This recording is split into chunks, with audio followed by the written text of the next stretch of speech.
Okay, good afternoon all of you and welcome to this session. We now proceed to what we term as interrupt service routines, and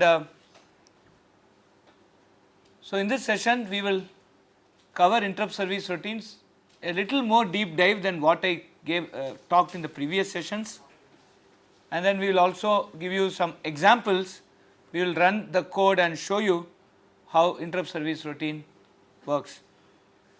Please be ready with your laptops so that as and when I give certain instructions, you can basically follow and see the execution for yourself. Now, very quickly, what are interrupts? Actually, interrupts are driven either by software or they are driven by hardware. So, the hardware interrupts are those that come from the external world.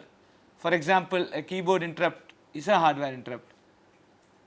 A device interrupt which comes through the external interrupt pins to the processor are hardware interrupts.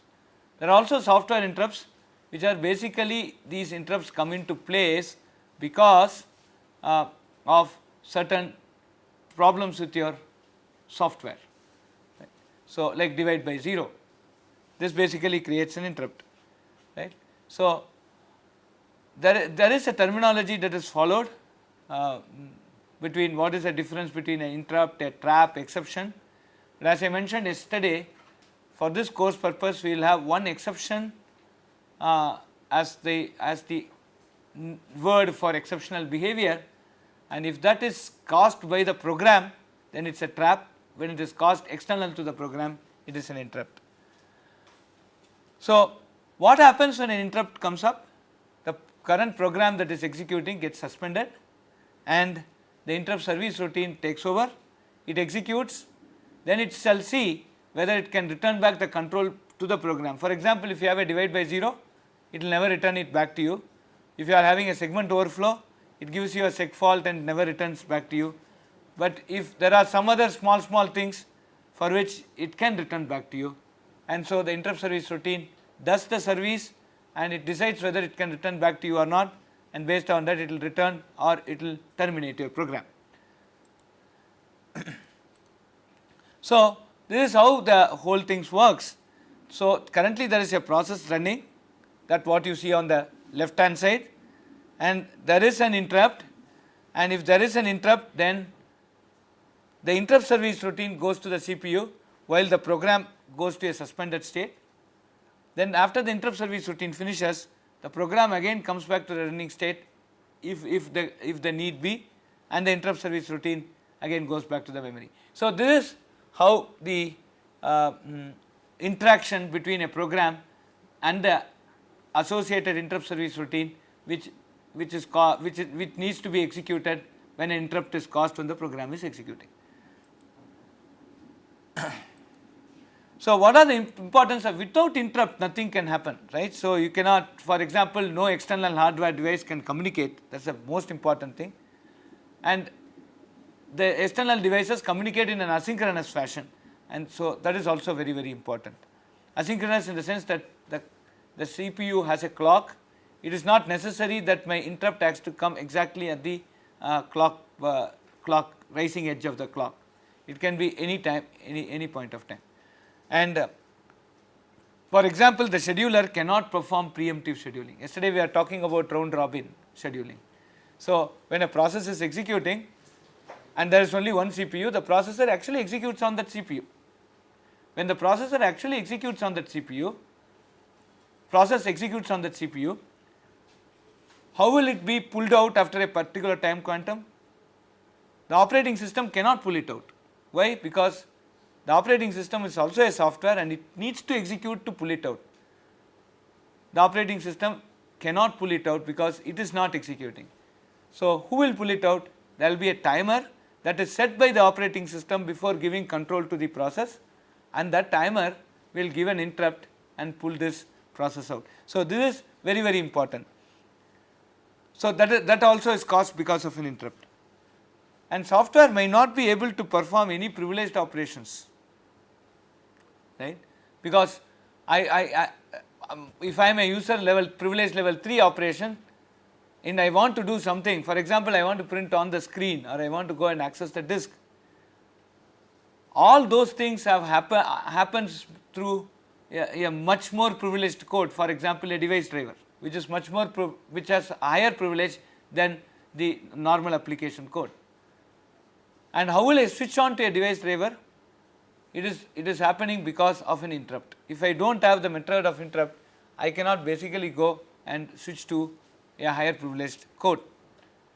And more importantly, software may not be able to recover from runtime errors. And there is a runtime error. Today, interrupt is the one which will service and see that if that runtime error can be salvageable, then it will salvage it and then give back control to the program.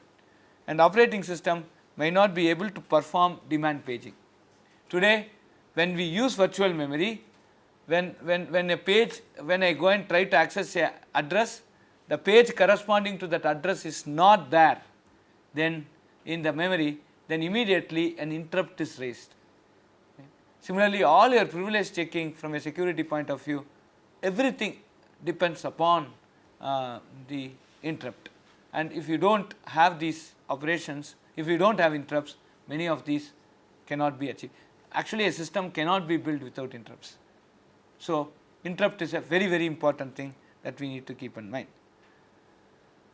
So, some of the manuals actually doesn't have a notion of a trap, but they have interrupt process exceptions. And why I am basically covering these things are that when you actually start reading multiple books, then you will have some varying terminology.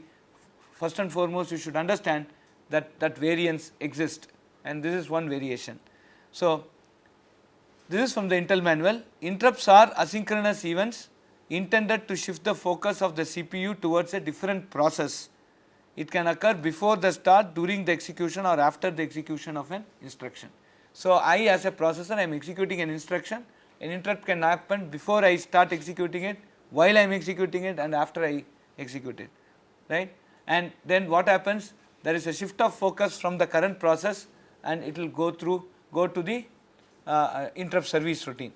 For example, timer interrupts and request to service hardware device. So, these are all some of the asynchronous or interrupts that we call, these are all some of the events that we call as interrupts. On the other hand, there is something called exceptions.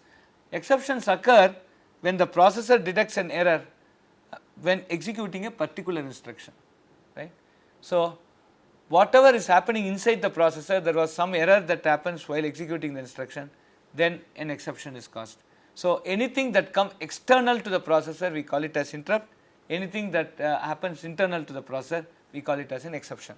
So, this is another way of looking at interrupt and exception. This is another way by which books define interruption and interrupt and exception.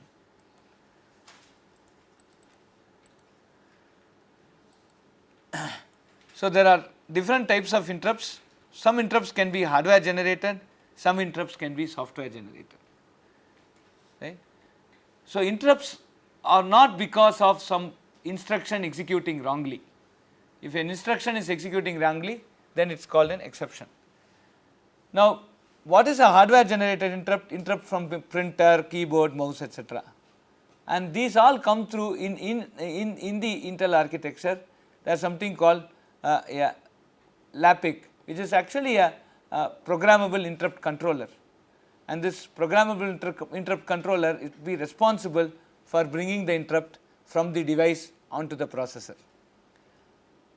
But sometimes we also generate interrupts by software. If you had carefully looked at the code that we covered in the last session, one of the lines in that code has int 3, right. So, it is actually a software generated interrupts, and that is not because of an error in the program. The program voluntarily executes int 3 to get into the interrupt service routine given by 3.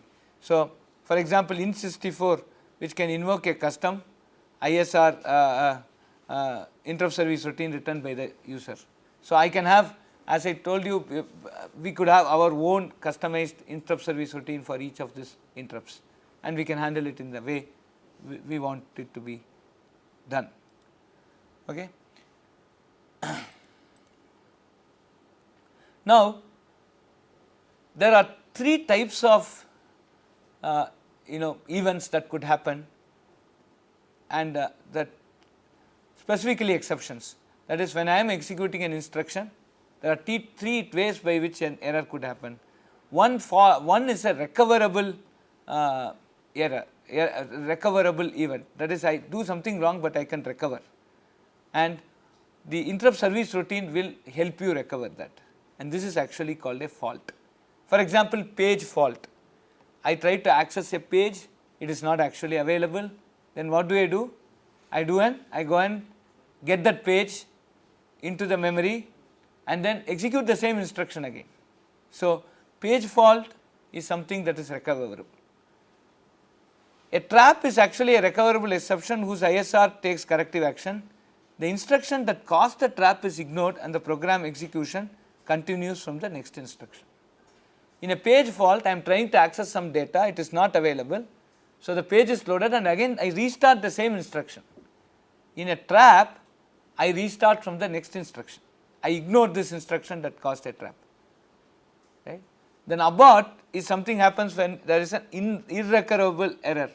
For example, there could be a hardware error, there could be a divide by 0, we can't recover from these things. Right? So, that is actually called an irrecoverable exception. Right? But anyway, who will abort? The interrupt service routine will abort. Who will correct? The interrupt service routine will correct. So, the decision of whether to abort a program or keep the program, and when I keep the program, should I execute that instruction which caused me the exception, or the instruction following it, can I ignore the instruction? All these decisions are made by the interrupt service routine. So, today we get divide by 0 error and a program aborts. That divide by 0 is actually printed by an interrupt service routine, and the interrupt service routine decides that it needs to kill your program because there is a divide by 0. So, these are all some of the very different ways by which events of the nature of interrupt and exceptions happen in a system.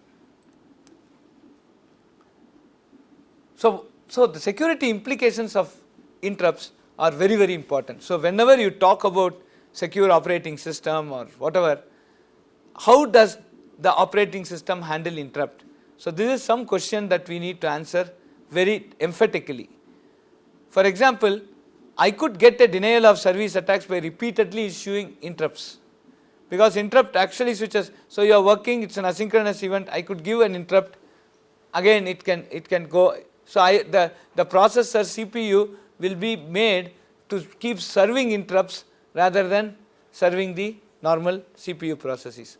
So, this is one way by which if I have a control and I start invoking the interrupt service routine quite frequently, right, then the processor cannot do the normal functionality, but it can do something else, and it will keep on servicing the interrupts, and that is one example of a denial of service attack.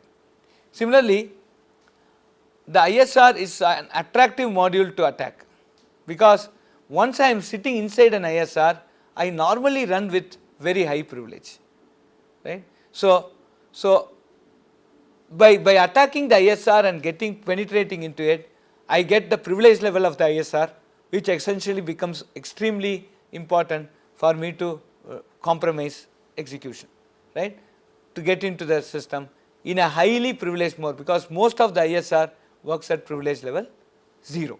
Okay. So, if I get into the ISR, nothing like that, I could create much more havoc than other entry points. So, there are non-maskable interrupts which cannot be disabled, but there are maskable interrupts which can be disabled. Yesterday we talked about that. So, if I clear the IF flag in the eFlags processor register, it disables all maskable interrupts, and so we can use that IF flag, the interrupt flag. I can use CLI to clear that interrupt flag, I can use STI to set back that interrupt flag, and there are some special cases like push-F, pop-F, task switching and IRED, which will affect eFlags register implicitly, right, which because it will push-F will actually push the value of the flag registers into the stack, but it cannot touch some values, while pop-up will write from the stack onto the eFlags register, and some fields may or may not get updated. So, similarly IRET, task switching and IRET can affect eFlags register implicitly. Now, what happens is all the interrupts today are all called vectored interrupts. So, whether it is software generated, hardware generated exceptions, for every interrupt there is a basic number. So, there is an interrupt descriptor table. The interrupt descriptor table can have up to 256 entries, 0 to 255, and each interrupt in the system, as I mentioned yesterday, is mapped down to one such number. So, in the range 0 to 255, 0 to 31 is hardware defined, 32 to 255 is user defined, though not very strictly, but this is how they follow the standard.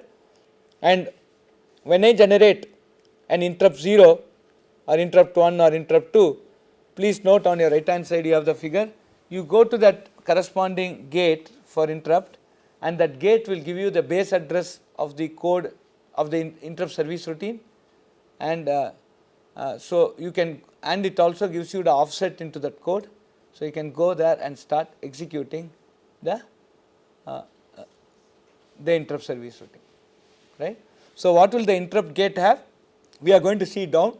It will have a pointer to a code segment descriptor.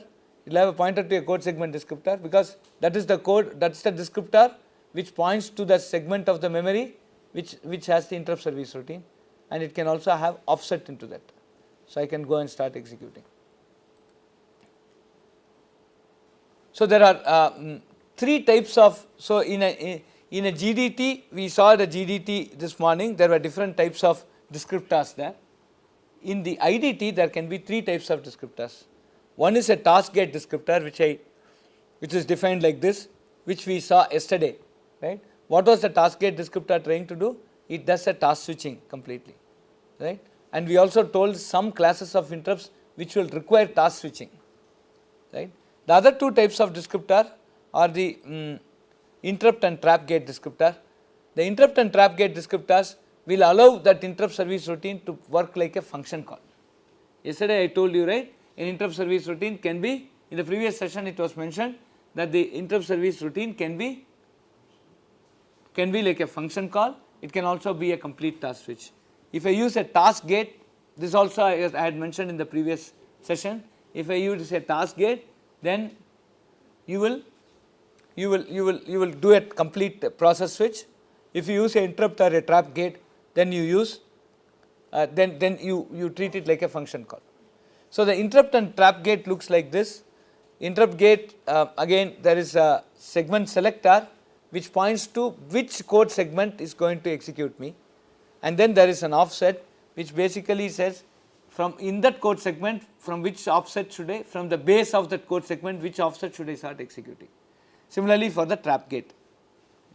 So, the difference between interrupt gate and trap gate is that in the case of an interrupt, what happens? In the case of an interrupt, the instruction at which the interrupt happens can be restarted, right. So, when I see an interrupt gate, what is going into the stack, that is where I should return, will be the current instruction pointer. When I use a trap gate, what goes into this will be the next instruction pointer, because that instruction I am going to ignore. You differ. So, that is the difference between an interrupt gate and a trap gate. The interrupt gate, when it returns back, it will store the return address of the interrupting instruction. A trap gate will store the instruction of the next possible instruction, right. So, that is the difference between interrupt and trap gate. And in terms of organization, please note that the 8-bit is 0, now the 8-bit is 1. That is the only difference between interrupt gate and trap gate.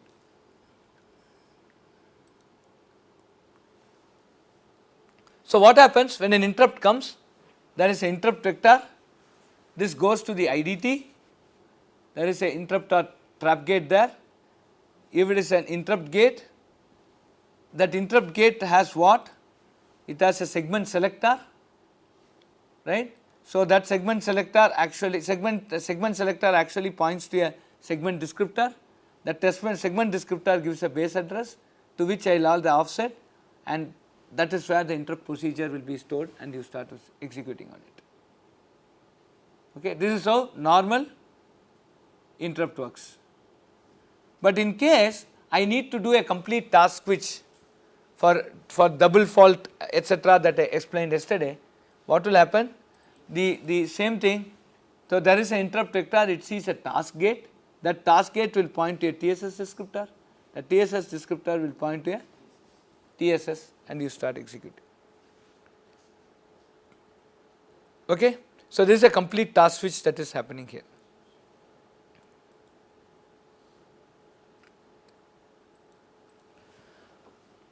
And when an interrupt service routine comes, if the interrupt service routine and the program that is interrupted are there in the same privilege level, there is no stack switch that will happen, right. But if the interrupt service routine and the process that created the interrupt are in two different privilege levels, then there will be a stack switch. The interrupt service routine will use the stack corresponding to its privilege level. Okay. So, this diagram basically explains you. So, if I do not have a stack switch, the stack pointer before transfer to handler will be like that in the top, and the stack pointer after transfer to handler. So, what will happen is, what will be stored there is E flags, your entire flag will be stored, then your current code segment selector, the EIP, the current code segment selector, then the EIP is what? The instruction pointer and the error code. All these things will be stored in your stack. If the interrupt service routine and the task which got interrupted, if both are at the same privilege level, then the stack switching will not happen, and this is what will be stored in the interrupted procedures stack. But if in case both are different, then what will happen? In case both are different, then that is the interrupt service routine and the process which is interrupted are in two different privilege levels. What will happen? There will be a stack switch, and in the interrupt service routine stack, right, in the handler stack, all these error code, EIP, CS, everything will be stored. In addition, your SS also will be stored, because I want to restore back my original stack. Okay, right. So, this is how stack switches happen on the interrupts, and this is extremely important from a security point of view. We did elaborately yesterday in the last session on this. Now, there are many protection mechanisms in the Intel x86 architecture. There is a current privilege level, there is a descriptor privilege level, and there is a requested privilege level. We have seen that in great detail, right. And this basically, why we are talking about here is that your level 0 could be operating system kernel, level 1 and level 2 can be operating system services, level 3 can be application. So, this is how the stack is organized, and this 4 levels, the operating system, corresponding bits of the operating system are put in each level, and there is enough amount of protection across these privilege levels.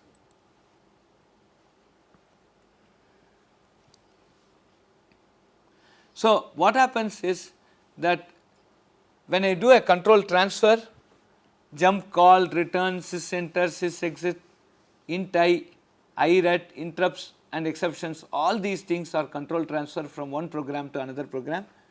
There we go and see if the CPL is less than or equal to DPL, or CPL is or your RPL is greater than or equal to that of DPL. So, all these checks will be done. We have seen very extensively on this check, and these checks need to be done for privilege while I am doing a control transfer.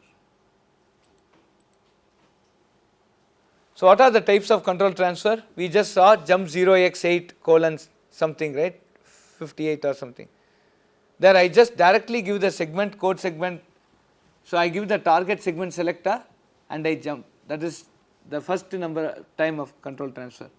The second thing is jump, give a call gate selector and dummy offer, and from the call gate selector, which is a target segment selector, that call gate selector will give me which is the target segment collector, and then the offset is also given in the call gate. So I will start executing from that. I could also say jump TSS selector and dummy offset. Why dummy offset? Because the task state segment to which I am jumping will have the which instruction that needs to be executed, and so you start executing from that. Similarly, I could have jump task gate collector dummy offset. So I go through a task gate to a task state segment selector to a task state segment and start executing it. Okay. So these are 4 types of control transfer wherein we can go from one code to another. The first type of control transfer can happen between one flow and another flow, any flow and any other flow, while the second type can happen if there exists a call gate sector that supports this. The third sort of jump is that directly we use the TSS selector and go there, and the fourth jump is we use the task gate selector and do this act. So these are all 4 types of control transfer under this secure privileged environment.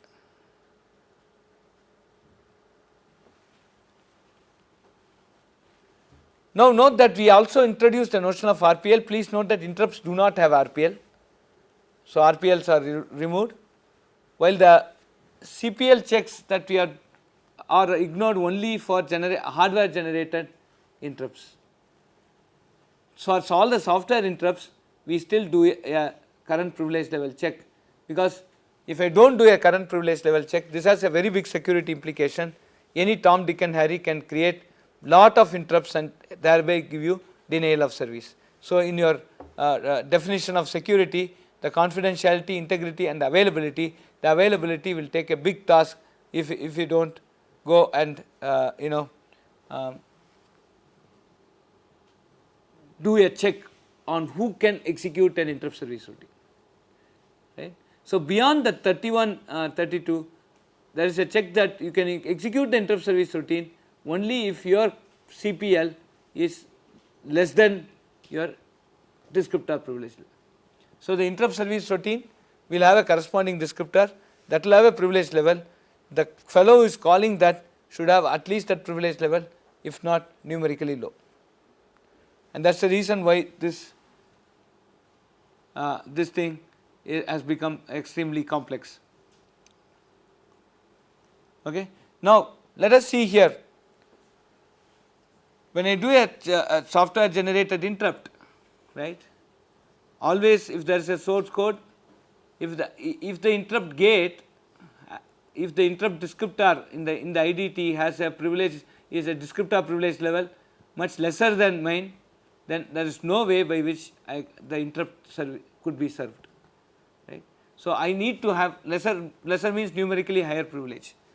For example, if I am a privilege level 3 code, but I am generating a software generated interrupt, say int 50, and if the DPL of that code is only 2, for example, then as a 3 privileged fellow I can't go and execute that ISR. So then this is true for all software generated interrupts. So then for every exception there is an error code that is generated. The error code normally is 32 bits, in which the 16 to 31 are reserved. The remaining the first 16 bits, there will be 13 bits which will give you a selector, because the selector last 3 bits are anyway 0. So it will give us a selector index. This corresponds to which code segment actually went and created this error, and that code segment can be in IDT, it can be First and foremost, that can be an external hardware interrupt, and that is given by that ext pin, ext bit. If it is 1, then it is an external hardware. If it is 0, then it is not an external hardware that created an interrupt. The next thing is IDT. If it is 1, then go and look for this particular selector in the IDT, because I could create an exception while executing an interrupt service routine also. Any instruction inside an interrupt service routine can also cause an exception.